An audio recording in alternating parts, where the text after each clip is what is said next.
আজি আমি সৰল সুতৰ বিষয়ে আলোচনা কৰিম। সৰল সুতত প্ৰথমতে ইণ্টাৰেষ্ট কি বস্তু এইটো আমি বুজি লওঁ। ধৰি লওঁ আমি 10,000 টকা বেংকত জমা থৈছোঁ 5 বছৰৰ কাৰণে। 5 বছৰ পিছত পালোঁ 15,000 টকা। 5 বছৰ পিছতো আমি বেছি টকা পাম। বেংকত টকা জমা থ'লে এবছৰৰ কাৰণে থওঁ, 2 বছৰৰ কাৰণে, যিমান বছৰৰ কাৰণে থওঁ পইচা বেছি পাম নে নাই। 5 বছৰ পিছত ধৰি লোৱা পালোঁ 15,000 টকা। এই 15,000 টকা থৈছিলোঁ কিমান? 10,000 টকা। পালোঁ কিমান? 15,000 টকা। তেতিয়াহ'লে বেছি পালোঁ নে নাই? কিমান বেছি পালোঁ? 5,000 টকা। 5,000 টকা বেছি পালোঁ নে নাই? 10,000 থৈছিলোঁ, 15,000 পালোঁ, তাৰমানে 5,000 বেছি পাইছোঁ। এই 5,000 যিটো পালোঁ বেছি, এইটোতো আমাৰ জমা যিটো টকা থৈছিলোঁ এই টকাটো নহয়। আমি থৈছিলোঁ জমা 10,000 টকা আৰু পালোঁ কিমান? 15,000, তাৰমানে 5,000 বেছি পালোঁ। এই 5,000টো কি হ'ব? আমাৰ সুদ, তাৰমানে ইণ্টাৰেষ্ট। সেইটো হ'ব আমাৰ সুদ। আৰু এই 15,000টো হ'ব আমাৰ কি? বৃদ্ধি মূল।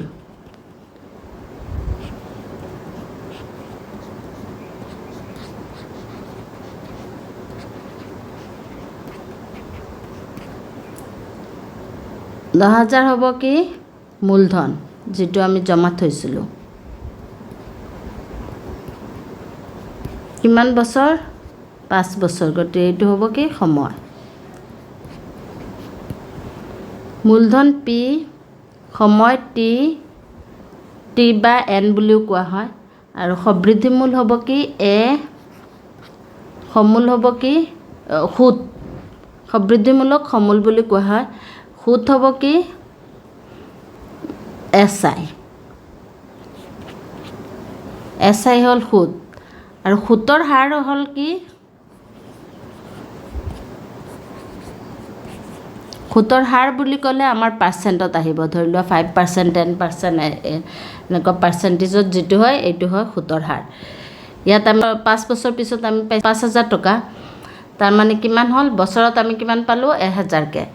1,000 পালে আমাৰ ইণ্টাৰেষ্ট কিমানকৈ আহিল? সুতৰ হাৰ কিমান হ'ব? 10%। 10% হ'লে কি হয় আমি চাই লওঁ। সৰল সুদ কি? SI। সৰল সুদৰ সূত্ৰ কি? PR/T/100। এতিয়া আমি ইয়াত P কিমান পালোঁ? 10,000।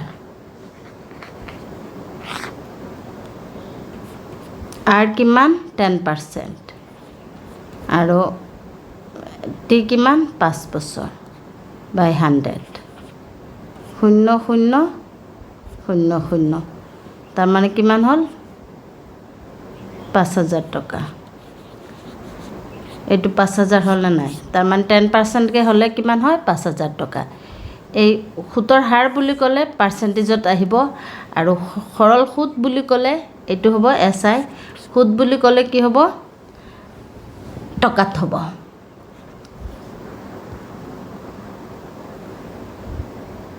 P দিয়া আছে, মূলধন দিয়া আছে ধৰি লোৱা 1,000 টকা।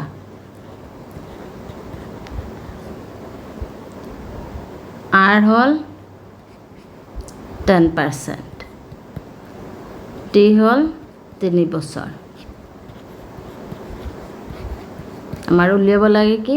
SI, মানে সৰল সুদ। P হ'ল মূলধন, R হ'ল সুতৰ হাৰ, আৰু T হ'ল সময়, আৰু SI কিমান এইটো উলিয়াব লাগে। এইটো আমি সূত্ৰমতেও উলিয়াব পাৰিম। দুটা নিয়ম আছে, সূত্ৰমতেও উলিয়াব পাৰিম আৰু বেলেগ নিয়মতো উলিয়াব পাৰিম। মই দুইটা নিয়ম দেখাই দি আছোঁ। PR/T/100। ইয়াত কি হ'ব? P কিমান? 1,000 ইনটু R কিমান? 10%, 10 আহিব, আৰু T হ'ব 3 বছৰ, আৰু তলত কিমান হ'ব? 100। PR/T/100। 0,0,0,0 কিমান হ'ব? ইয়াত 100 থাকিল, 100ৰ লগত 3 পূৰণ কৰিলে কি হ'ব? 300 টকা। ঠিক আছে। এতিয়া এইটো যদি আমি বেলেগ নিয়মত কৰোঁ, 10%। 10% হ'ল কি?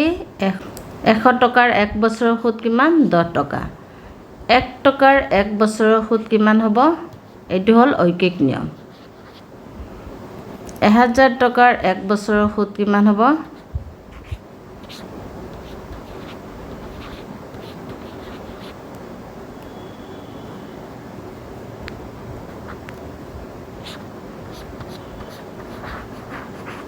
শূন্য শূন্য শূন্য শূন্য। এতিয়া কি আছে আমাৰ 1000 টকাৰ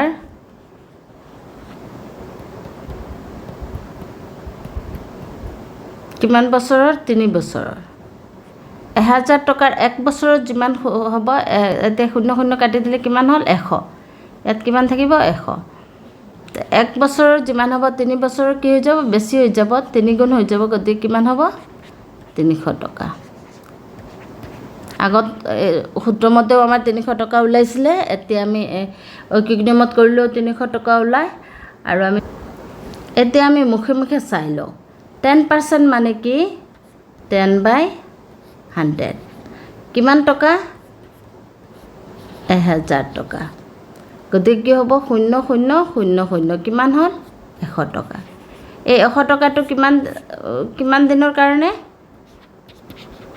এবছৰৰ। 10% তাৰমানে 10%ৰ উলিয়াইছোঁ, তাৰমানে এবছৰৰ। 3 বছৰৰ কিমান হ'ব? 3 গুণ 300 টকা। এইটো আমাৰ মুখে মুখে ওলাই যায়, MCQত মুখে মুখে কৰিব পাৰিম। এতিয়া দিয়া আছে পি মূলধন হ'ল 1000 টকা। আকৌ ধৰি ল'লোঁ।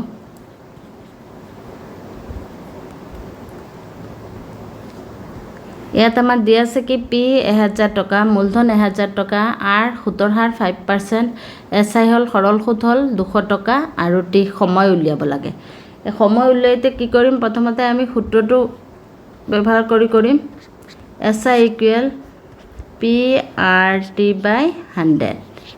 ইয়াত মান বহুৱাই দিওঁ। SI কিমান? 200 টকা। P কিমান? 1000। R কিমান? 5%। আৰু টিটো উলিয়াব লাগে, টি থাকি যাব 100। শূন্য শূন্য শূন্য শূন্য। এতিয়া কিমান হ'ব? ইয়াত এইটো 5 দি 10ক পূৰণ কৰিলে 50টি। এতিয়া 50টো এইটো ছাইডত আহিলে টিৰ লগত পূৰণ আছে, এইটো ছাইডত আহিলে কি হৈ যাব? হৰণ হৈ যাব।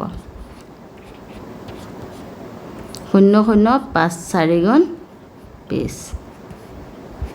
টি ইকুৱেল কিমান হ'ব? 4 বছৰ। টি কিমান হ'ব? 4 বছৰ। টি কিমান হ'ব? 4 বছৰ। এতিয়া ধৰি লোৱা পি 10,000 টকা, টি 5 বছৰ, আৰু SI হ'ল 5000 টকা। আৰ উলিয়াব লাগে। এতিয়া SIৰ সূত্ৰ ফৰ্মুলা কি? সৰল সূত্ৰৰ ফৰ্মুলা কি? PRT/100। এতিয়া আমি ইয়াত SI দিয়া আছে, সৰল সুত দিয়া আছে 5000 টকা। এইটো লিখিম, মানকেইটা বহুৱাই যাম। পি হ'ল 10,000 টকা, আৰ কিমান? আৰ উলিয়াব লাগে। আৰু টি কিমান? 5 বছৰ। তলত 100 হ'ব।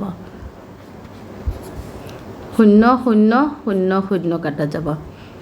5000 কিমান হ'ব? 5 দি 100ক পূৰণ কৰিলে 500 × R।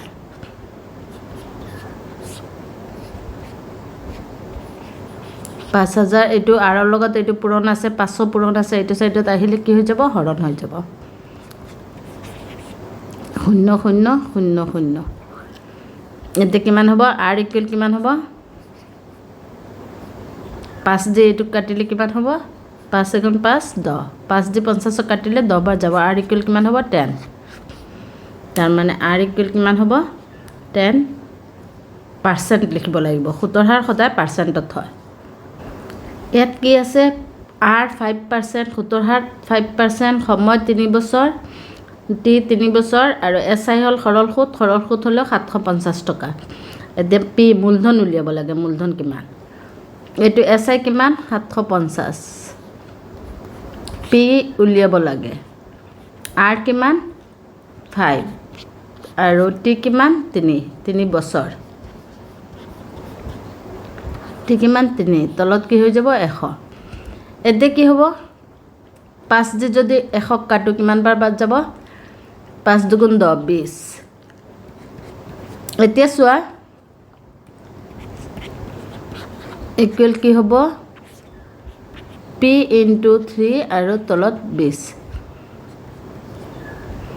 এতিয়া যদি আমি পি ৰাখি পেলাই এই সংখ্যাকেইটা এইটো ছাইডত আনো 3টো পিৰ লগত পূৰণ আছে এইটো ছাইডত আহিলে কি হৈ যাব হৰণ আৰু ইয়াত 750 আছে আৰু 20টো কি হৈ যাব ইয়াত হৰণ আছে এইটো ছাইডত আহিলে পূৰণ হৈ যাব ইকুৱেল কি হ'ব পি 3 দি যদি এইটো কাটো 3 দুগুণ 6 15 3 5 গুণ তাৰ মানে কিমান হ'ল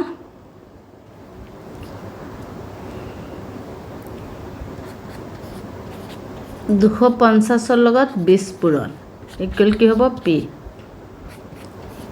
25 দুগুণ 50 আৰু কেইটা শূন্য দুটা শূন্য আছে ইকুৱেল পি তাৰ মানে পি ইকুৱেল কিমান হ'ব 5000 টকা